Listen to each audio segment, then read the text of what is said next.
Selamlar arkadaşlar, hepiniz hoş geldiniz. Ben Serdar. Bugün sizlerle yeni serimiz Stanley Parable'da bu nasıl okunur be ya? Stanley Parable. Aman işte.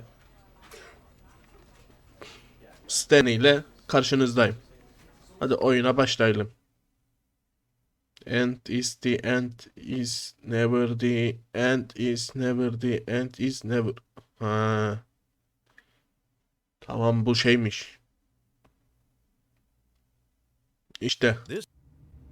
Lan, işte bu Stanley isimli adamın hikayesidir.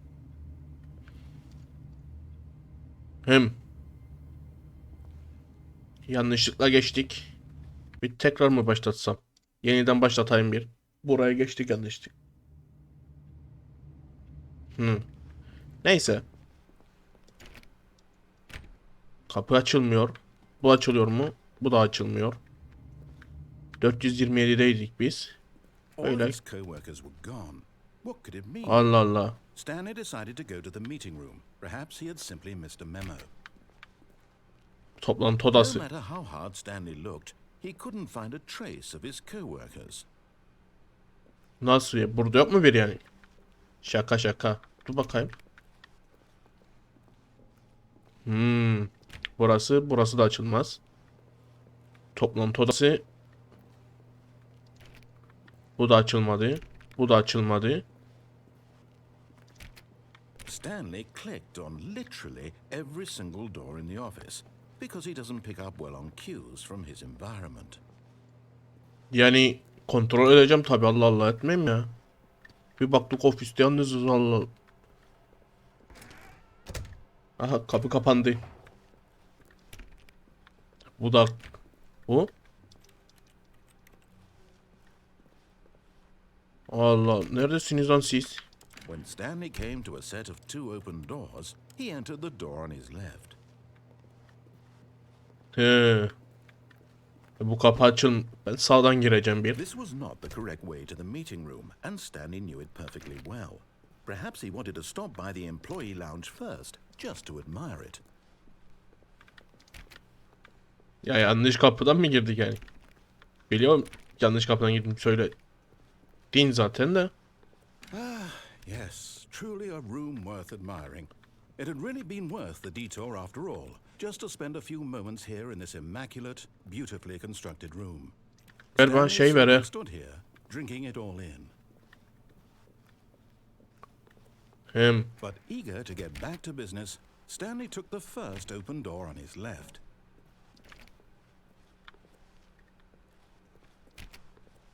Yo, ben buradan gideceğim. Stanley was so bad at following directions, it's incredible he wasn't fired years ago. Lan sen...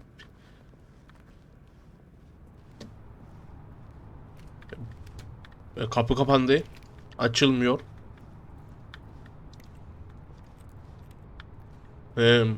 Biz nereye geldik?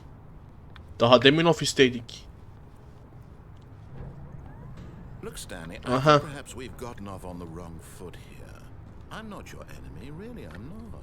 I realize that investing your trust in someone else can be difficult, but the fact is that the story has been about nothing but you all this time.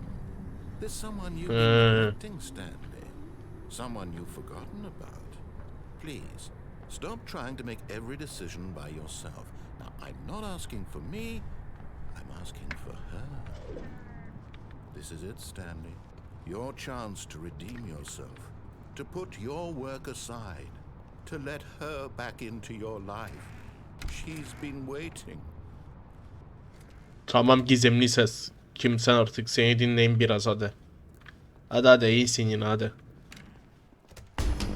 Ha siktir, nereye... That's her, Stanley. You need to be the one to do this.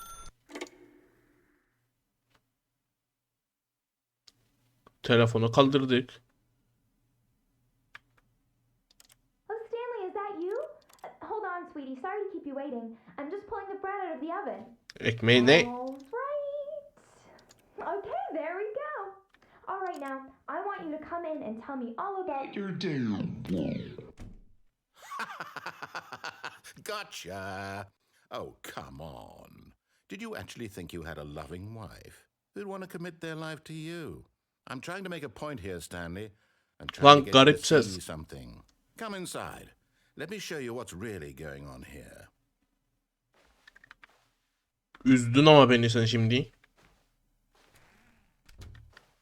This is a very Ne sad güzel karımız story vardı about the ya. death of a man named Stanley. Günaydın işçi 427. Klavye tarafındaki 5'e bas. Bastım. Stanley is quite a boring fellow. He has a job that demands nothing of him, and every button that he pushes is a reminder of the inconsequential nature of his existence. 6. Look at him there, 6'ya pushing bastım. buttons, doing exactly what he's told to do. Now he's pushing a button. Now he's eating lunch. Now he's going home. Now he's coming back to work. One might even feel sorry for him, except that he's chosen this life. Basmıyorum lan 8'e. 2'ye basacağım ben. Olmadı. 7'ye basacağım. O da olmadı. Hadi bastım hadi bastım. In his mind, he can go on fantastic adventures.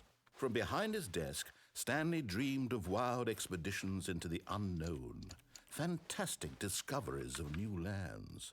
It was Lan bir wonderful. karımız olsa And iyiydi each day aslında when he ya. returned to work was a reminder that none of it would ever happen to him.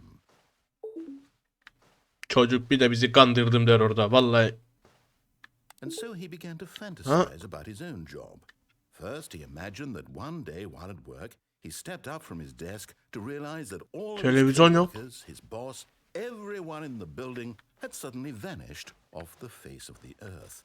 The thought excited him terribly. televizyon yok. Ben çocuklarla biraz zaman geçirmek için 6'ya bas. Çocuk yok ki. So Basalım. he went further. He imagined that he came to two open doors and that he could go through either. At last, choice. It barely even mattered what lay behind each door. The mere thought that his decisions would mean something was almost too wonderful to behold. İşte kendi düşüncemi yaptım önde. Lütfen akşam yemeği hazırlamak için 6'ya bas. Basalım. As he wandered through this fantasy world, he began to fill it with many possible paths and destinations. Down bizim one yemek? path lay an enormous round room with monitors and mind controls. And down Ulan another was a gizemli vivid ses. line that weaved in many directions. And down Ulan another was a gizemli game of ses. baby.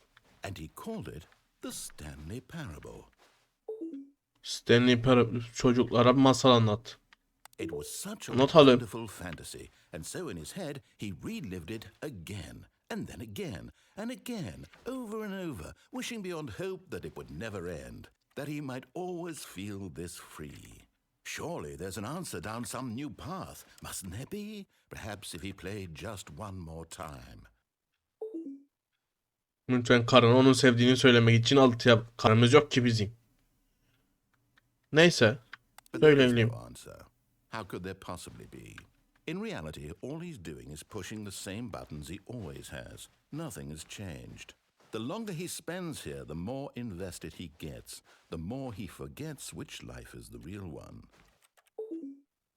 Uyumak için And I'm 4'e trying to basalım. tell him this, that in this world he can never be anything but an observer, that as long as he remains here, he's slowly killing himself. But he won't listen to me. He won't stop. Here, watch this. Stanley, the next time the screen asks you to push a button, do not do it.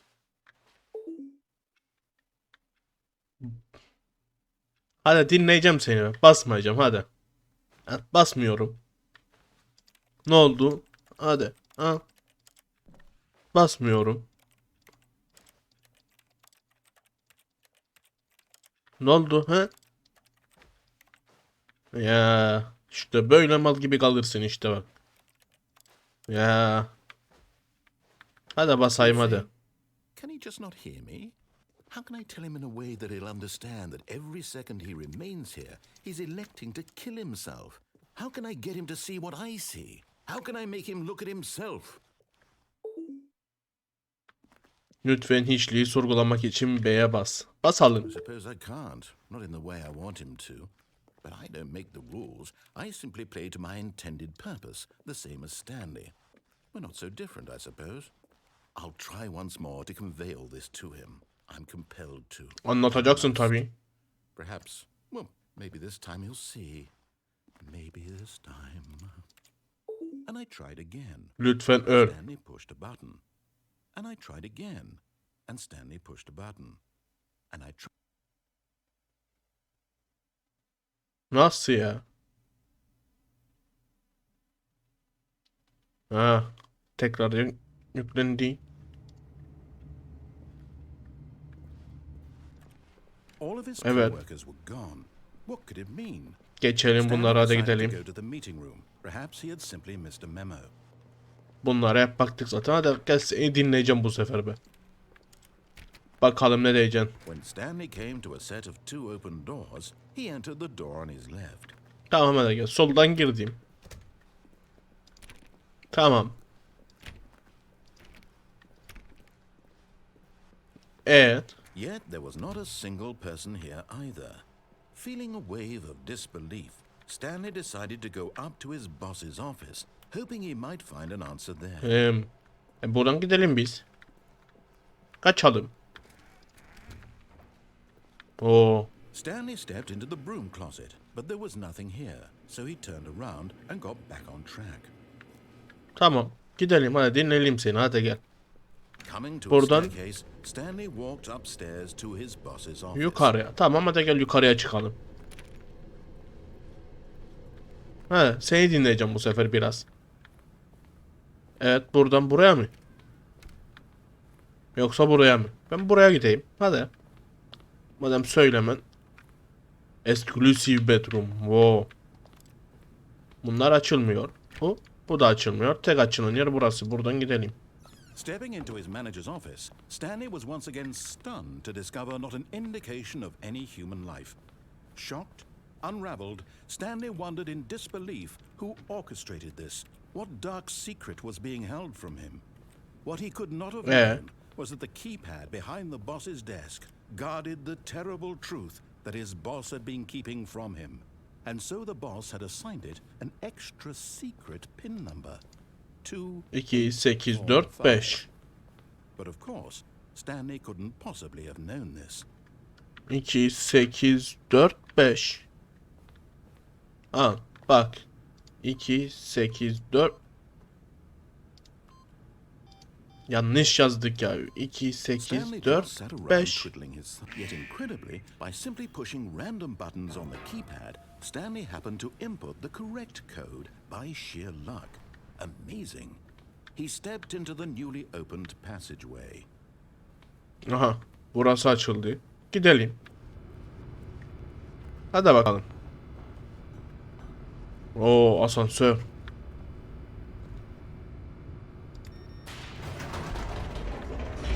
Aşağı doğru inelim bak.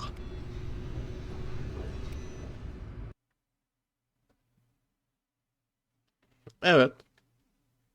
Descending deeper into the building, Stanley realized he felt a bit peculiar. It was a stirring of emotion in his chest, as though he felt more free to think for himself, to question the nature of his job. Why did he feel this now, when for years it had never occurred to him? This question would not go unanswered for long. Yani anasın, siktir git. Patladı inerkenden. Olmaz ki böyle. Stanley walked straight ahead through the large door. Akıl kontrol telsizi. Control facility. Ve burada çıkış var. Although this passageway had the word escape written on it, the truth was that at the end of this hall, Stanley would meet his violent death. Geri dön, geri dön. Ölmeyelim. Tamam Of ha. course, Stanley thought better of it and realized he simply had too much to live for. Evet, gizemli ses. Aynen öyle oldu da. The lights rose on an enormous room packed with television screens. What horrible secret did this place hold? Stanley thought to himself. Did he have the strength to find out? Var tabii, senden daha sana da laf söylemek istemem ki şimdi. Dur bakalım. Now the monitors jumped to life, their true nature revealed. Each bore the number of an employee in the building, Stanley's co-workers. The lives of so many individuals reduced to images on a screen, and Stanley, one of them, eternally monitored in this place where freedom meant nothing. Bu nasıl bir şey ya? İzleniyormuşuz. This mind control facility, it was too horrible to believe. It couldn't be true. Had Stanley really been under someone's control all this time? 427 de Was burada. this the only reason he was happy with his boring job? That his emotions had been manipulated to accept it blindly? Kötü bu, kötü kötü. He refused to believe it. He couldn't accept it. His own life in someone else's control? Never. It was unthinkable, wasn't it? Yok, Was it even vuramazsın possible? ki. Had he truly spent his entire life utterly blind to the world? But here was the proof, the heart of the operation. Controls labeled with emotions, happy or sad or content. Walking, eating, working, all of it monitored and commanded from this very place. And as the cold reality of his past began to sink in, Stanley decided that this machinery would never again exert its terrible power over another human life. For he would dismantle the controls once and for all. Makineyi parçalama vakti gelmiş o zaman. Öyle diyorlar. Diyorlar. Gidelim bakalım buraya.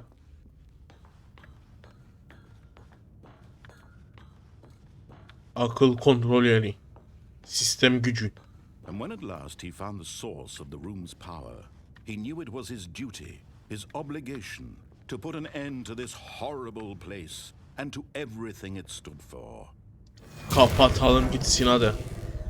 Sisteminizi böyle kapatırım sizi. Evet.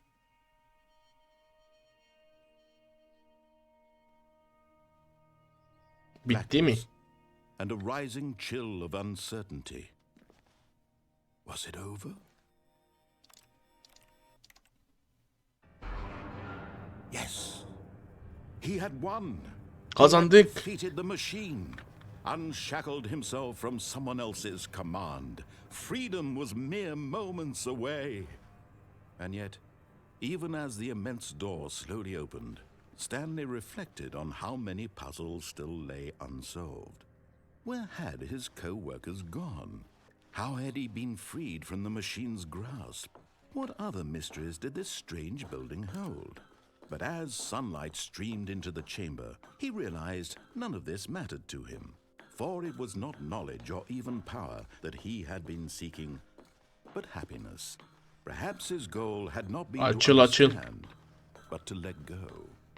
No longer would anyone tell him where to go, what to Açıl do, da gidelim hadi. or how to feel. Hadi Whatever hadi. life he lives, it will be his. And that was all he needed to know. It was perhaps Hadi the açıl. only thing worth knowing. Stanley stepped through the open door. Attım. Stanley felt the cool breeze upon his skin, the feeling of liberation, the immense possibility of the new path before him. This was exactly the way, right now, that things were meant to happen. And Stanley was happy. Mutlu son Stanley.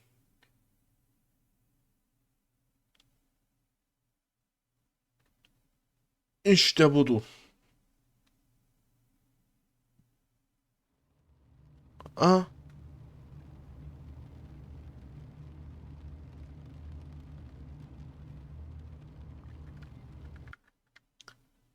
Evet arkadaşlar, ilk bölümün burada sonuna gelelim. Stanley bir beyin şeyi yaşandı. Mindfuck ne boksa açtı ondan. Geri döndük. Garip bir şey. İzlediğiniz için teşekkürler. Kendinize iyi bakın. Hoşça kalın, sağlıcakla kalın. Bir sonraki bölümde görüşmek üzere. Bay bay.